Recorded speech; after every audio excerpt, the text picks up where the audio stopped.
Bonjour Frédéric Lumeau, vous venez d'intervenir sur la digitalisation de la fonction finance, mais qu'est-ce que c'est? C'est déjà une démarche de l'entreprise qui s'appuie sur des technologies et qui doit donner de la valeur aux clients et à l'entreprise. Donc la digitalisation de la fonction finance, en fait, s'inscrit dans ce cadre-là.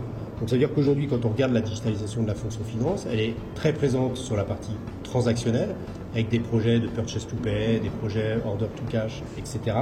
Mais c'est pas totalement une digitalisation, la plupart du temps, ce n'est qu'une dématérialisation, parce qu'on oublie cette partie, justement, de donner de la valeur aux clients et à l'entreprise.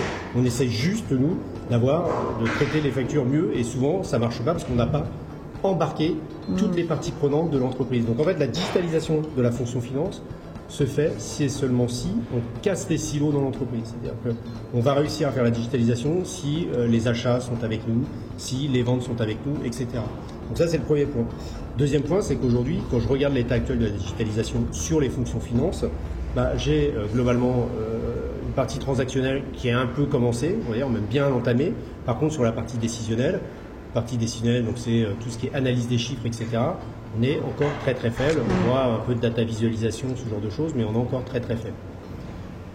D'accord. Et donc même si on est très très faible, il y a quand même un début de digitalisation de la fonction finance. Et quelles sont les conséquences en termes de management et de compétences des membres, enfin des professionnels de la finance? Alors en termes de management, ça veut dire que, première chose, c'est qu'il va falloir accompagner le changement. Vous imaginez qu'effectivement, demain, sur la partie transactionnelle, il y a des gens qui faisaient un métier hier qui ne vont plus le faire demain, qu'il faudra peut-être accompagner vers d'autres horizons ou qu'il faudra former pour qu'ils aient une posture en termes de responsabilité. Leur métier va changer. Là où ils étaient dans un métier de production, ils vont devenir dans un métier d'analyse.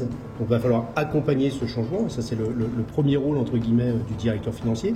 Et deux, on va avoir des profils qui vont aussi changer d'une manière générale, au-delà de la responsabilité. C'est-à-dire qu'on va avoir des profils qui vont être à la fois financiers, il ne faut pas perdre son caractère financier, mais qui vont être aussi très techno.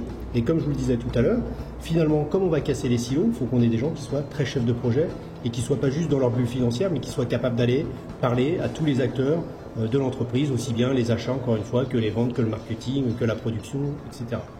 Donc vraiment, on va dire, des profils polyformes. Et c'est ce qui fera aussi, comment on va attirer ces profils polyformes? On va attirer ces profils polyformes parce qu'on sera digital. Merci beaucoup. Je vous en prie.